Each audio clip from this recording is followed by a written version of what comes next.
Another day with Mami A. For today's video ay si Daddy J muna ang magbablog. May pasok ako ngayon kaya naman sabi niya siya na ang bahala. Ang sabi ko ngay siya na din ang mag-voice over pero ayaw niya. Isa ito sa mga paboritong isda ni Daddy J. Kung tawagin dito sa amin ay asuhos. Ang sabi nila swam daw ang tawag sa luto na to. Pero yung paraan ng pagluluto ay para ding tinola. Bali sinangkot siya lang ni Daddy J yung isda sa sibuyas, bawang at luya. Pero bago niya lutuin yan ay naasnan na din niya yung isda. Yung iba piniprito muna yan bago iluto. Pero si Daddy J mas gusto niya yung ganito. Para daw malambot pa rin yung laman. Tsaka iwas na rin sa mantika para hindi tumaas ang kolesterol. Nabanggit ko na rin noong nakaraan na tumataas ang uric acid ni Daddy J. Kaya yung mga ganitong isda ang pwede sa kanya. After niyang ilagay ang dahon ng sili at siling panigang, konting kulo lang ay luto na. Pagkatapos magluto ni Daddy J ay kumain na sila. Pero ang inulam nila ay pangat. Ito nga yung natira sa niluto ko noong nakaraan kaya naman ito ang inagahan nila. Yung niluto kanina ni Daddy J na asuhos, yun naman ang kanilang tanghalian.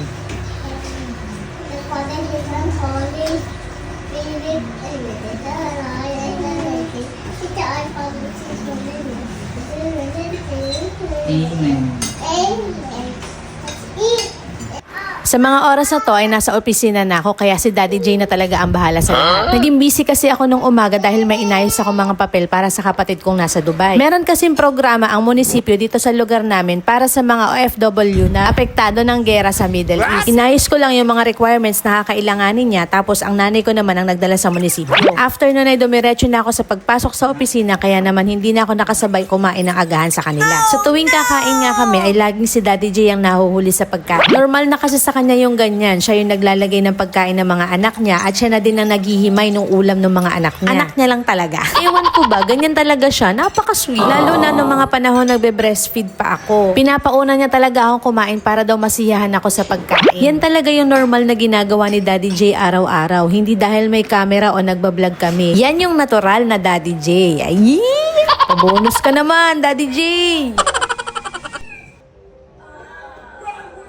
After magligpit ni Daddy J ng pinagkainan nila ay naisipan naman daw niya makipaglaro dito sa mga chikiting namin. Nalilibang sila ngayong laruin itong blocks na nabili ko sa Japan Surplus. Pwede siyang i-stack o kaya naman ay gawing puzzle pero itong si Daddy J iba. Ang naisip ay racetrack. In fairness ay nag-enjoy naman siya. Charing!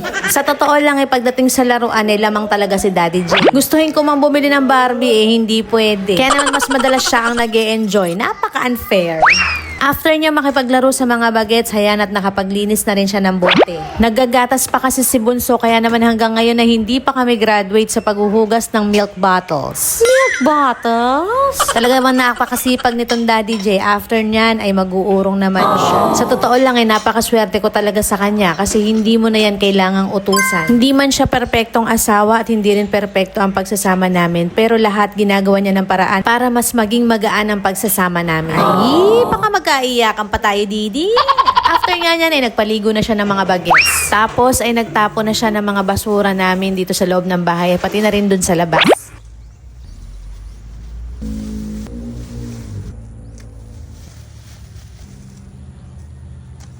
Pagkatapos niya magtapon ng basura ay naligo daw siya. Hindi na daw niya binlag at baka wala daw manood. O siya, hanggang dito na lang at baka marami mag-asawang mag-away dahil kay Daddy J. Sadyang sinuwerte lang ang inyong Mami A. Ito nga pala si Mami A.